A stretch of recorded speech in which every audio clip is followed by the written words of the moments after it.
Осы мәселе өте маңызды. Тыңдаңыздар. Жұма күні имам құтпа оқуға мінберге шығады ғой. Құтпа оқуға. Бірінші азаннан кейін. Осы бірінші азаннан кейін біз деген 4 ракағат бекітілген сүннет оқимыз. Одан кейін екінші азан айтқан уақытта болды. Еш нәрсе істеуге болмайды. Тып-тыныш имам намаз оқып болғанға дейін артық сөз сөйлеуге болмайды, артық нәпіл намаз оқуға болмайды, тәсбих тартуға болмайды, телефон шұқылауға болмайды, еш нәрсе істеуге болмайды. Мүлдем. Себебі имам құтпаға шыққан уақытта имамды тыңдау уәжіп, намаз оқу нәпіл, сүннет ол. Сондықтан сүннет пен уәжіп бірге келген уақытта сіз бірінші уәжіп амалды орындайсыз.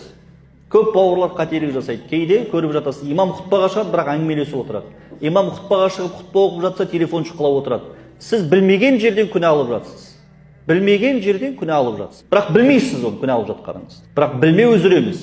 Үкімдер баяндалып жатыр мешітте, айтылып жатыр, болмайды. Сондықтан бауырлар, жұма күні сіз келсеңіз, бірінші азаннан кейін 4 ракағат сүннет оқисыз, 4 ракағат екінші азан басталса болды. Тып-тыныш отыра қалады. Ешкіммен амандаспайсыз, тәсбих тартпайсыз, телефон шұқыламайсыз. Тып-тыныш имам парыз, 2 ракағат парыз намазың сәлемін бергенге дейін мүлдем сөйлемейсіз. Парыз оқып болғаннан кейін барып қасындағы адамдармен амандасасыз, халін сұрайсыз, басқа дейсіз. Оған дейін мүлдем сөйлеуге, нәпіл намаз оқуға болмайды.